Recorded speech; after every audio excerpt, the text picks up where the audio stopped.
ഖിറാഅത്തുൽ ഖുർആനി ബിത്തദ്ബീർ, അർത്ഥം ആലോചിച്ചുകൊണ്ട് ഖുർആൻ ഓതലാണ്. ഇനി അർത്ഥം അറിയില്ല, കുഴപ്പമില്ല. ഖുർആൻ നമ്മുടെ ശരീരത്തെ കേൾപ്പിച്ചുകൊണ്ട് നമ്മൾ ഓതുക.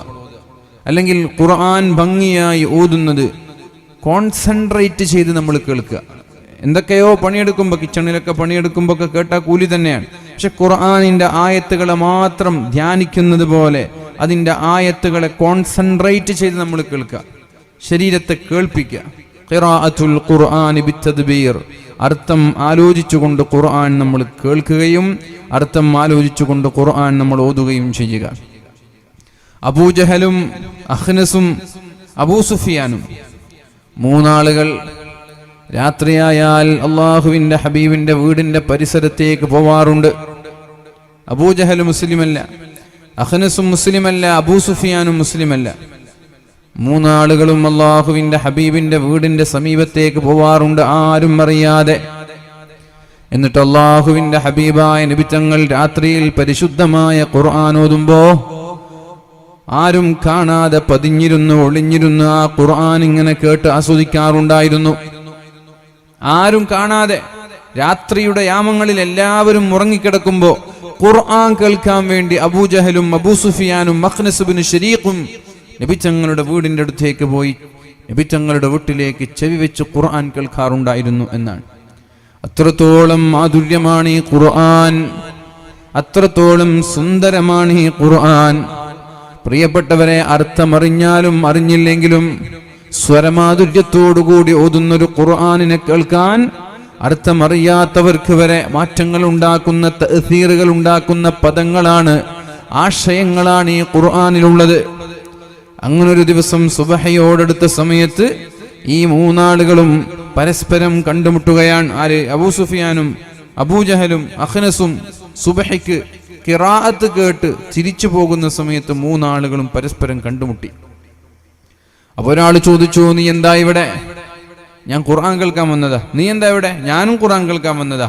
നീ എന്താ ഇവിടെ? ഞാനും ഖുർആൻ കേൾക്കാൻ വന്നതാ. മൂന്നുപേരും അള്ളാഹിന്റെ റസൂലിന്റെ വലിയ ശത്രുക്കളാ. അപ്പോഴാണ് മൂന്നാളുകളും അവിടെ വെച്ച് സത്യം ചെയ്തത്, ഇനിമേലാൽ നമ്മൾ മൂന്നുപേരും ഖുർആൻ കേൾക്കാൻ വേണ്ടി നബിതങ്ങളുടെ വീട്ടിലേക്ക് വരാൻ പാടില്ല. കാരണം നാട്ടിലുള്ള ചെറുപ്പക്കാരിതറിഞ്ഞാൽ അവരും ഖുർആൻ കേൾക്കാൻ വരികയും അവർക്കത് ഇസ്ലാമിലേക്കുള്ള വഴി തുറക്കാനുള്ള സാധ്യതയുണ്ട്. ഇവരാണെങ്കിൽ അഹങ്കാരത്തിന്റെ കുപ്പായമിട്ട ഒരു വിഭാഗം ആളുകളായിരുന്നു. ഖൽബിൽ നിറയെ അഹങ്കാരം നിറഞ്ഞവർ. അഭിമാനത്തിനും അന്തസ്സിനും സ്ഥാനത്തിനും വേണ്ടി സത്യം നബിതങ്ങളുടെ ഭാഗത്താണെന്ന് മനസ്സിലായിട്ടും ഇസ്ലാമിലേക്ക് കടന്നു വരാത്ത ആളുകളായിരുന്നു ഈ മൂന്നാളുകൾ. അതുകൊണ്ട് ഇനിമേലാൽ ഖുർആൻ കേൾക്കാൻ വേണ്ടി ഞങ്ങൾ മൂന്നുപേരും ഇവിടേക്ക് കടന്നു വരാൻ പാടില്ല. അങ്ങനെ മൂന്നാളുകളും സത്യം ചെയ്ത് അവിടെ നിന്ന് പിരിയുകയുണ്ടായി. പിറ്റേ ദിവസം രാത്രി മൂന്നാളുകളും വിചാരിച്ചു മറ്റേയാള് വരൂല എന്ന്. ഇയാള് വിചാരിച്ചു അയാൾ വരൂല, കാരണം സത്യം ചെയ്തിട്ട് പോയതല്ലേ. പക്ഷേ ഖുർആനിന്റെ ഭംഗി കാരണത്താൽ, അത് കേൾക്കാനുള്ള രസം കാരണത്താൽ, അതിന്റെ ആശയങ്ങൾ കാരണത്താൽ മൂന്നാളുകളും രണ്ടാമത്തെ രാത്രിയും പരിശുദ്ധമായ ഖുർആൻ കേൾക്കാൻ വേണ്ടി ഒളിഞ്ഞ് വീട്ടിൽ നിന്ന് പുറത്തിറങ്ങി. അങ്ങനെ പുറത്തിറങ്ങി ഖുർആൻ കണ്ട് ഖുർആൻ കേട്ട് രാവിലെയാകുമ്പോ തിരിച്ചു പോവുകയാണ്. ആ തിരിച്ചു പോകുമ്പോൾ വീണ്ടും മൂന്നാളുകളും കണ്ടുമുട്ടി. നിങ്ങളിൽ ഇന്നലെ വരണ്ടെന്ന് പറഞ്ഞു. മൂന്നാളുകൾക്കും പറയാനൊന്നുമില്ല. വീണ്ടും സത്യം ചെയ്തു, ഇനിമേലാൽ വരാൻ പാടില്ല. അങ്ങനെ മൂന്നാമത്തെ ദിവസം രാത്രിയായപ്പോൾ വീണ്ടും അവരിറങ്ങി പരിശുദ്ധമായ ഖുർആൻ കേൾക്കാൻ വേണ്ടി. ഇത് ഞാൻ പറയുന്നത് ഇസ്ലാമിന്റെ ഏറ്റവും വലിയ ശത്രുവാണ് അബൂജഹൽ. ആ അബൂജഹൽ പോലും പരിശുദ്ധമായ ഖുർആൻ കേൾക്കുന്നതിൽ ഒരു ആസ്വാദനം കണ്ടെത്തിയിട്ടുണ്ടെങ്കിൽ ഈ ഖുർആനിന്റെ മഹത്വം എവിടെയാണ് എന്ന് മനസ്സിലാക്കാൻ വേണ്ടിയാ ഞാനിത് പറഞ്ഞു തരുന്നത്. അബൂജഹലും അഖ്നസ് ഇബ്നു ശരീഖും അതേപോലെ അബൂ സുഫിയാനുമാണ് മൂന്നാമത്തെ ദിവസവും സത്യം ചെയ്തിട്ട് മൂന്നാമത്തെ ദിവസവും ഖുർആൻ കേൾക്കാൻ വേണ്ടി അള്ളാഹുവിന്റെ ഹബീബിന്റെ സമീപത്തേക്ക് ചെല്ലുന്നത്. പിറ്റേ ദിവസം രാവിലെ ഈ മൂന്നാളുകളും കണ്ടുമുട്ടി. അന്നവര് വീണ്ടും സത്യം ചെയ്തു ഇനി പോകൂല. അങ്ങനെ അഖ്നസ് ഇബ്നു ശരീഖ് എന്ത് ചെയ്തു? പിറ്റേ ദിവസം രാവിലെ ആദ്യം അബൂ സുഫിയാന്റെ വീട്ടിലേക്ക് ചെന്നു. അബൂ സുഫിയാനോട് ചോദിച്ചു, നിങ്ങൾ എന്ത് പറയുന്നു മുഹമ്മദിന്റെ ഖുർആനിനെ കുറിച്ച്? അപ്പോഴാണ് അബൂ സുഫിയാൻ പറയുന്നത്, ഒരുപാട് കാര്യങ്ങൾ അറിയുന്നതാണ്, ഒരുപാട് കാര്യങ്ങൾ അറിയാത്തതാണ്, എന്തൊക്കെയോ അത്ഭുതങ്ങളുണ്ടതില്. ഞാൻ മനസ്സിലാക്കിയ കാര്യങ്ങളുണ്ട്, മനസ്സിലാക്കാത്ത ആശയങ്ങളുണ്ട്. അഖ്നസ് പറഞ്ഞു, എനിക്കും അതേപോലെയാണ് തോന്നിയത്. രണ്ടുപേരും അബൂജഹലിനെ കാണാൻ പോയി. അബൂജഹൽ അപ്പോൾ പറഞ്ഞത്, ഒരു കാരണവശാലും ഞാൻ മുഹമ്മദിനെ അംഗീകരിക്കൂല. കാരണം ഞങ്ങൾ രണ്ടുപേരുടെ കുടുംബവും ജനങ്ങൾക്ക് ഭക്ഷണം നൽകുന്നവരാണ്, സഹായിക്കുന്നവരാണ്, വെള്ളം നൽകുന്നവരാണ്. പക്ഷേ ഒരു വിഷയത്തിൽ മുഹമ്മദിന്റെ കുടുംബം ഞങ്ങളുടെ കുടുംബത്തെക്കാളും ഉന്നതിയിലാണ്. അഥവാ ഞങ്ങളുടെ കുടുംബത്തിൽ ഒരു പ്രവാചകൻ വന്നു എന്നവർ പറഞ്ഞാൽ ഞങ്ങൾക്ക് ഞങ്ങളുടെ സ്ഥാനമാണ് നഷ്ടപ്പെടുന്നത്. അതുകൊണ്ടൊരു കാരണവശാലും മുഹമ്മദിനെ ഞാൻ അംഗീകരിക്കൂല, ഖുർആനിനെയും ഞാൻ അംഗീകരിക്കൂല.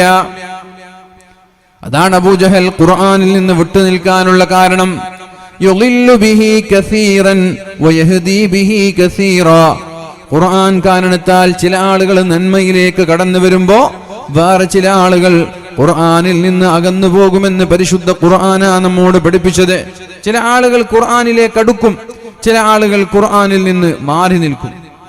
പരിശുദ്ധമായ ഖുർആൻ കേൾക്കുമ്പോൾ വയഖിറൂന ലിൽ അദ്ഖാനി യബ്കൂന വയസീദുഹും ഖുശൂആ. പരിശുദ്ധമായ ഖുർആൻ കേൾക്കുമ്പോൾ സുജൂദിൽ വീഴുമത്രേ അല്ലാഹുവിനെ ഭയന്നുകൊണ്ട്. വയഖിറൂന ലിൽ അദ്ഖാനി യബ്കൂന വയസീദുഹും ഖുശൂആ. കരഞ്ഞുകൊണ്ട് സുജൂദിൽ കിടന്നുകൊണ്ട് അല്ലാഹുവിനെ ഭയന്നുകൊണ്ട് കരയുമത്രേ പരിശുദ്ധമായ ഖുർആനിന്റെ ആയത്തുകൾ കേൾക്കുമ്പോൾ. അഫമിൻ ഹാദൽ ഹദീസി തഅജബൂൻ വതളഹകൂന വലാ തബ്കൂൻ.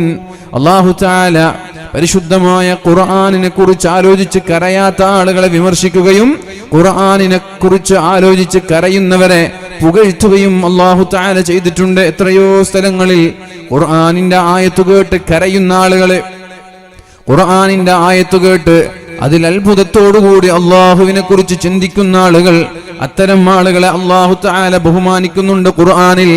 നേരെ മറിച്ച് ഖുർആനിന്റെ ആയത്തുകൾ കടന്നു വന്നിട്ടും അതിനെക്കുറിച്ച് ആലോചിക്കാതെ, അതിനെക്കുറിച്ച് ആലോചിച്ച് കരയാതെ ചിരിച്ചുകൊണ്ടിരിക്കുന്ന ആളുകളോട് ഖുർആൻ ചോദിക്കുന്നുണ്ട്, വതളഹകൂന വലാ തബ്കൂൻ. നിങ്ങൾ ചിരിക്കുകയാണോ? നിങ്ങൾക്ക് എന്തേ കരച്ചിൽ വരുന്നില്ലേ? ശത്രുക്കളെ കുറിച്ച് ചോദിച്ചതാ. മക്കാ മുശ്രിക്കീങ്ങൾ പരിശുദ്ധമായ ഖുർആനിന്റെ ആയത്ത് കേട്ട് കരയുന്നതിന് പകരം അവർ പരിഹസിക്കാനാ ഉപയോഗിച്ചത്. നിങ്ങൾക്ക് എന്തേ ഇതിനാലോചിച്ച് കരയാൻ കഴിഞ്ഞിട്ടില്ലേ? കരയാനുള്ള സമയമായിട്ടില്ലേ? നിങ്ങൾ ചിരിക്കുകയാണോ? അല്ലാഹുവിന്റെ ഹബീബ് പോലും പരിശുദ്ധമായ ഖുർആനിന്റെ ആയത്ത് കേട്ട് കരഞ്ഞ ആളാണ്. നമ്മൾക്കറിയാമല്ലോ പ്രിയപ്പെട്ടവരെ, മഹാനായ അബ്ദുല്ലാഹി ഇബ്നു മസ്ഊദ് റളിയല്ലാഹു അൻഹു പറയുന്നുണ്ട്, ഖാല ലി നബിയ്യു സ്വല്ലല്ലാഹു അലൈഹി വസല്ലം, എന്നോട് അല്ലാഹുവിന്റെ ഹബീബായ നബി തങ്ങൾ പറഞ്ഞു, ഇഖ്റ അലയ്യൽ ഖുർആൻ. ഖുർആൻ ഓതി തരാൻ പറഞ്ഞു, ഖുർആൻ ഓതി കൊടുക്കാൻ പറഞ്ഞു. ഖുർആൻ നമ്മൾ ഓതുന്നത്, നമ്മൾ കേൾക്കുന്നതും വേറെ ഒരാൾ ഓതുന്നത് കേൾക്കുന്നതും രണ്ടും രണ്ടാണ്. നമ്മൾ ഓതുമ്പോൾ നമ്മുടെ ശരീരത്തെ കേൾപ്പിച്ചുകൊണ്ടോതണം. യാ അയ്യുഹൽ മുസമ്മിൽ ഖുമിൽ ലൈല ഇല്ലാ ഖലീലാ നിസ്ഫഹു അവ ഇൻഖുസ് മിൻഹു ഖലീലാ ഔ സിദ് അലൈഹി വറത്തിലിൽ ഖുർആന തർതീലാ. അല്ലാഹു തആല പരിശുദ്ധ ഹബീബിനോടാ പറയുന്നത്, യാ അയ്യുഹൽ മുസമ്മിൽ, ഓ മൂടിപ്പുതച്ചുറങ്ങുന്ന നബിയേ, വറത്തിലിൽ ഖുർആന തർതീലാ. വളരെ ഭംഗിയായിട്ട് വേണം പരിശുദ്ധമായ ഖുർആൻ ഓതാൻ. കടമ നിർവഹിക്കാൻ ഖുർആൻ ഓതേണ്ടതില്ല. ഓതി എന്ന് പറയാൻ, ഇത്ര ഖത്തം ഞാൻ തീർത്തു എന്ന് പറയാൻ പ്രിയപ്പെട്ടവരെ നമ്മളാരും പരിശുദ്ധമായ ഖുർആൻ ഓതേണ്ടതില്ല. അമിതമായ വേഗത്തിൽ അർത്ഥങ്ങൾ ആലോചിക്കാതെ, തജ്വീദിന്റെ നിയമങ്ങൾ പാലിക്കാതെ, നരകത്തിൽ നിന്ന് കാവൽ ചോദിക്കേണ്ട സ്ഥലങ്ങളിൽ ചോദിക്കാതെ, സുജൂദ് ചെയ്യേണ്ട സ്ഥലങ്ങളിൽ സുജൂദ് ചെയ്യാതെ, അമിതമായ വേഗത്തിൽ 3ഉം 4ഉം ഖത്തം ഓതി തീർക്കുന്നതിനേക്കാളും നല്ലത് വളരെ ഭംഗിയായി അതിന്റെ അർത്ഥം ആലോചിച്ച് അതിന്റെ ആശയങ്ങൾ മനസ്സിലാക്കി തജ്വീദിന്റെ നിയമപ്രകാരം ചൊല്ലേണ്ട ദിക്റുകളും ദുആകളും ചൊല്ലി സുജൂദ് ചെയ്ത് ഒരു ഖത്തം ഓതലാണ് 4 ഖത്തം ഓതുന്നതിനേക്കാളും നല്ലത്. പ്രിയപ്പെട്ടവരെ, കോഴിക്കുഞ്ഞുങ്ങൾക്ക് നിങ്ങൾ ധാന്യമണികൾ വിതറുന്നത് പോലെ പരിശുദ്ധമായ ഖുർആനിനെ ഓതരുത് എന്ന് പറഞ്ഞിട്ടുണ്ട്. ആ ധാന്യമണികൾ പെറുക്കിയെടുക്കുന്ന പക്ഷികൾ കോഴികളൊക്കെ കുറുകുന്നത് പോലെ ഒച്ച വെക്കുന്നത് പോലെ നിങ്ങൾ പരിശുദ്ധമായ ഖുർആനിനെ ഒരു മൂളിപ്പാട്ട് പോലെ ഓതി തീർക്കാൻ പാടില്ല. പിന്നെ എന്താ ചെയ്യേണ്ടത്? വറത്തിലിൽ ഖുർആന തർതീലാ, വളരെ ഭംഗിയായി ഓതണം. എത്ര ഭംഗിയാണോ നിങ്ങൾക്ക് ഓതാൻ കഴിയുന്നത്. സുദൈസിയെ പോലെയോ മാഹിർ മുഅഖിലിയെ പോലെയോ ഓതാൻ കഴിയില്ലെങ്കിലും നിങ്ങൾക്ക് നിങ്ങളുടെ കഴിവ് വെച്ച് എത്ര ഭംഗിയായി ഓതാൻ സാധിക്കുമോ അത്രയും ഭംഗിയായി ഓതണം പ്രിയപ്പെട്ടവരെ. പിന്നെയുള്ളത് പരിശുദ്ധമായ ഖുർആൻ ഓതുമ്പോഴുള്ള ആദാബുകളാണ്. എന്തുകൊണ്ടാണ് ഈ റമദാനിന്റെ വാതിൽക്കൽ വെച്ച് ഞാൻ ഖുർആനിനെ പറയാനുള്ള കാരണം? ഇന്നാ അൻസൽനാഹു ഫീ ലൈലത്തിൽ ഖദർ, അല്ലാഹു പരിശുദ്ധമായ ഖുർആനിനെ ഇറക്കിയത് ലൈലത്തുൽ ഖദറിലാണ്. ലൈലത്തുൽ ഖദർ പരിശുദ്ധ റമദാനിലാണ്. ഷഹ്റു റമദാനല്ലദീ ഉൻസില ഫീഹിൽ ഖുർആൻ, ഈ പരിശുദ്ധമായ റമദാനിനെ അല്ലാഹു വല്ല സ്ഥാനവും നൽകിയിട്ടുണ്ടെങ്കിൽ, അല്ലാഹു വല്ല പ്രത്യേകതയും നൽകിയിട്ടുണ്ടെങ്കിൽ അത് റമദാനിന്റെ പ്രത്യേകതയല്ല, അത് അല്ലാഹു ഖുർആൻ ഇറക്കി എന്ന പ്രത്യേകതയാണ്. ഖുർആൻ ഇല്ല എങ്കിൽ റമദാൻ സീറോ ആണ്. ഖുർആൻ ഇറങ്ങിയില്ല എങ്കിൽ റമദാൻ ഒന്നുമല്ല. അപ്പൊ നമ്മൾ റമദാനിൽ നോമ്പെടുക്കുന്നു, ഖുർആൻ ഓതുന്നില്ലെങ്കിൽ പിന്നെ നമ്മുടെ റമദാൻ എങ്ങനെയാ സ്വീകാര്യമാവുക? പിന്നെ എങ്ങനെയാണ് റമദാനിനെ ബഹുമാനിച്ചവരിൽ നമ്മൾ പെട്ടുപോവുക? പ്രിയപ്പെട്ടവരെ, റമദാൻ എന്ന് പറഞ്ഞാൽ ഖുർആനാണ്. ഖുർആൻ ഇറക്കപ്പെട്ടത് റമദാനിലാണ്. തൗറാത്ത് ഇറക്കപ്പെട്ടത് റമദാനിലാണ്. ഇഞ്ചീൽ ഇറക്കപ്പെട്ടത് റമദാനിലാണ്. സബൂർ ഇറക്കപ്പെട്ടത് റമദാനിലാണ്. അള്ളാഹുവിന്റെ എല്ലാ വേദഗ്രന്ഥങ്ങളും പരിശുദ്ധമായ റമദാനിലാണ് ഇറക്കപ്പെട്ടത്. റമദാൻ മുസ്ലിം ഉമ്മത്ത്, അള്ളാഹുവിന്റെ ഹബീബിന്റെ ഈ ഉമ്മത്തിന് മാത്രം അള്ളാഹു നൽകിയതല്ല, നമ്മുടെ മുമ്പ് കഴിഞ്ഞുപോയ എല്ലാ പ്രവാചകന്മാർക്കും അള്ളാഹു റമദാനിന് നൽകിയിട്ടുണ്ട്. നബി തങ്ങൾ പറയുന്നു, റമദാനിൽ മറ്റുള്ള സമുദായങ്ങൾക്ക് നൽകാത്ത 5 പ്രത്യേകതകൾ ഞാൻ എന്റെ സമുദായത്തിന് നൽകിയിട്ടുണ്ട്. അതിലൊന്ന് നോമ്പുകാരന്റെ വായയുടെ ദുർഗന്ധം, അത് അള്ളാഹുവിന്റെ കോടതിയിൽ കസ്തൂരിയെക്കാളും സുഗന്ധമാണെന്ന് പരിശുദ്ധ റസൂലുള്ളാഹ്. അതിൽ നിന്ന് മനസ്സിലാക്കണം, റമദാൻ അല്ലാഹു നമ്മൾക്ക് മാത്രം തന്നതല്ല, റമദാൻ അല്ലാഹു എല്ലാ സമുദായക്കാർക്കും നൽകിയിട്ടുണ്ട്. നമ്മുടെ മുമ്പ് കഴിഞ്ഞു പോയ എല്ലാ പ്രവാചകന്മാർക്കും റമദാൻ നൽകിയിട്ടുണ്ട്. ഇന്ന ഇദ്ദത്തശ് ശുഹൂരി ഇൻദല്ലാഹി 12 ശഹ്റൻ ഫീ കിതാബില്ലാഹ്, അല്ലാഹുവിന്റെ കണക്ക് പ്രകാരം ലോകത്തിന്റെ തുടക്കം മുതലേ, ആരംഭം മുതലേ മാസങ്ങളുടെ കണക്ക് 12 എണ്ണമാണ്. ആദം നബി അലൈഹിസ്സലാമിന്റെ കാലം മുതൽ റമദാൻ ഉണ്ട്. മാസങ്ങളുടെ എണ്ണം 12 എണ്ണമാണ്. അപ്പൊ റമദാൻ നമ്മൾക്ക് മാത്രം അല്ലാഹു നൽകിയ പ്രത്യേകതയല്ല, പിന്നെയോ എല്ലാ പ്രവാചകന്മാരുടെ ഉമ്മത്തിനും അല്ലാഹു നൽകിയിട്ടുണ്ട്. പക്ഷേ അവരിൽ നിന്ന് വിഭിന്നമായി 5 പ്രത്യേകതകൾ അല്ലാഹു നമ്മൾക്ക് നൽകിയിട്ടുണ്ട്. അതിലൊന്ന്, നോമ്പുകാരന്റെ വായിൽ സ്മെല്ലുണ്ടാവാനുള്ള സാധ്യതയുണ്ട്. നോമ്പുകാരന്റെ വായിൽ നിന്ന് ദുർഗന്ധം വരാനുള്ള സാധ്യതയുണ്ട്. എന്തുകൊണ്ട്? ഭക്ഷണം കഴിക്കാതെ ഒരു 12 മണിക്കൂറൊക്കെ നമ്മൾ നിൽക്കുമ്പോൾ വായിൽ നിന്ന് സ്വാഭാവികമായി ദുർഗന്ധം വരും. ഇതുപോലെ രാത്രി നമ്മൾ ഉറങ്ങുന്ന സമയത്ത് ബ്രഷ് ചെയ്ത് ഉറങ്ങിയാലും രാവിലെ എണീറ്റ് ബ്രഷ് ചെയ്യാതെ മറ്റൊരാളോട് സംസാരിക്കുമ്പോൾ നമ്മുടെ വായിൽ നിന്ന് ദുർഗന്ധം വരുന്നത് പോലെ. എന്തുകൊണ്ടാണത്? നമ്മുടെ വയറ്റിൽ ഡൈജസ്റ്റീവ് സിസ്റ്റം പ്രവർത്തിക്കുന്നത്, ആ ഒരു പ്രോസസ് സംഭവിക്കുന്നത് ഉറങ്ങുമ്പോഴാണ്. അതേപോലെ ഭക്ഷണം കഴിക്കാത്ത സമയങ്ങളിൽ ഡൈജസ്റ്റീവ് സിസ്റ്റം പ്രവർത്തിക്കും നമ്മുടെ വയറുകളിൽ. അപ്പൊ സ്വാഭാവികമായി ഭക്ഷണം കഴിക്കാത്ത സമയങ്ങളിൽ നിന്ന് നമ്മുടെ വായയിൽ ദുർഗന്ധം വരാനുള്ള സാധ്യതയുണ്ട്. അത് അള്ളാഹുവിന് വലിയ ഇഷ്ടമാണ്. അള്ളാഹുവിന് ആ ദുർഗന്ധം കസ്തൂരിയുടെ സുഗന്ധത്തെക്കാളും ഇഷ്ടമാണ്. പക്ഷേ നിന്റെ സുഹൃത്തിന് അത് ഇഷ്ടമായി കൊള്ളണമെന്നില്ല, നിന്റെ കൂടെ ജോലി ചെയ്യുന്നവനത് ഇഷ്ടമായി കൊള്ളണമെന്നില്ല, നിന്റെ കൂടെ പഠിക്കുന്നവനും പ്രവർത്തിക്കുന്നവനും യാത്ര ചെയ്യുന്നവനും അത് ഇഷ്ടമായി കൊള്ളണമെന്നില്ല. അള്ളാഹുവിന് ഇഷ്ടമാണെന്ന് വെച്ച് ഇതേ ദുർഗന്ധം വമിക്കുന്ന വായയുമായിട്ട് നിന്റെ കൂട്ടുകാരോട് നീ സംസാരിക്കാൻ നിൽക്കരുതേ. കഴിയുമെങ്കിൽ പകർച്ചയായിട്ടുണ്ടെങ്കിൽ ബ്രഷ് ചെയ്യണം. കാരണം ഈ ഇസ്ലാമിനെ കുറിച്ചോ ഈ മതത്തിന്റെ ഈ സിസ്റ്റത്തെ കുറിച്ചോ നോമ്പിനെ കുറിച്ചോ മറ്റുള്ളവർക്കൊരു വെറുപ്പ് തോന്നാൻ പാടില്ല. ഇതര മതസ്ഥർ, പ്രത്യേകിച്ച് നമ്മുടെ ഈ മതത്തിന്റെ പരിശുദ്ധമായ റമദാനിനെ പുച്ഛത്തോടെ കാണാൻ പാടില്ല. നമ്മൾ പല്ല് തേക്കരുത്, നമ്മൾ മാത്രം ഇടപെടുന്ന സാഹചര്യങ്ങളിൽ. കാരണം അല്ലാഹുവിന് ഇഷ്ടമാണല്ലോ അത്. നേരെ മറിച്ച് പൊതുജനങ്ങളുമായി ഇടപെടുന്ന അവസരങ്ങളിൽ, പൊതുജനങ്ങളുമായി സംസാരിക്കുന്ന സമയങ്ങളിൽ, മറ്റുള്ളവർക്ക് വെറുപ്പും മറപ്പും ഉണ്ടാക്കുന്ന രീതിയിൽ ദുർഗന്ധം വമിക്കുന്ന സമയത്ത് നമ്മുടെ പല്ല് നമ്മൾ ബ്രഷ് ചെയ്യണം. അത് വൃത്തിയാക്കാതെ സംസാരിക്കരുത് എന്ന് തന്നെയാണ് ഇസ്ലാം പറയുന്നത്. അതുകൊണ്ട് അല്ലെങ്കിൽ നമ്മൾ സംസാരിക്കുമ്പോൾ മാറി നിൽക്കണം, അവർക്ക് പ്രയാസം വരാത്ത രീതിയിൽ സംസാരിക്കാൻ ശ്രമിക്കണം. നോമ്പ് എന്ന് പറഞ്ഞ് സംസാരിക്കുന്ന നമ്മുടെ മുഖാത്തബിനോട് അഭിസംബോധനം ചെയ്യുന്നവരെ ഒരു കാരണവശാലും നമ്മൾ വെറുപ്പിക്കാൻ പാടില്ല. വെറുപ്പിക്കുന്ന ഒരു സിസ്റ്റം ഇസ്ലാമിലില്ല. പള്ളിയിലേക്ക് പോകുമ്പോൾ ദുർഗന്ധം വമിക്കുന്ന ഭക്ഷണം നിങ്ങൾ കഴിച്ചിട്ടുണ്ടെങ്കിൽ ഒരു കാരണവശാലും നിങ്ങൾ പള്ളിയിലേക്ക് പോകരുത് എന്ന് ശഫീഉനാ റസൂലുള്ളാഹ്. ഭാര്യമാരുടെ ഇടയിൽ പിണക്കമുണ്ടായപ്പോ നബി തങ്ങൾ സൈനബ ബീവി റളിയല്ലാഹു അൻഹയുടെ വീട്ടിലേക്ക് എല്ലാ ദിവസവും പോകുന്നത് കണ്ടപ്പോ ആയിഷ ബീവിക്ക് അത് ഇഷ്ടപ്പെട്ടില്ല, ഹഫ്സ ബീവിക്ക് അത് ഇഷ്ടപ്പെട്ടില്ല. എപ്പോഴും എന്തിനാ സൈനബിന്റെ വീട്ടിലേക്ക് പോകുന്നത്? അപ്പൊ നബി തങ്ങൾ എന്തിനാ പോകുന്നതെന്നറിയോ? അവിടെ നല്ല തേനുണ്ട്, നല്ല സ്വാദിഷ്ടമായ തേന്. സൈനബ് ബീവി റളിയല്ലാഹു അൻഹ നന്നായി ദാനധർമ്മം ചെയ്യുന്നൊരു പെണ്ണായിരുന്നു. ഉമ്മഹാത്തുൽ മസാകീൻ, മിസ്കീന്മാരുടെ മാതാവാണ്, പാവപ്പെട്ടവരുടെ ഉമ്മയാണ് സൈനബ് ബീവി റളിയല്ലാഹു അൻഹ.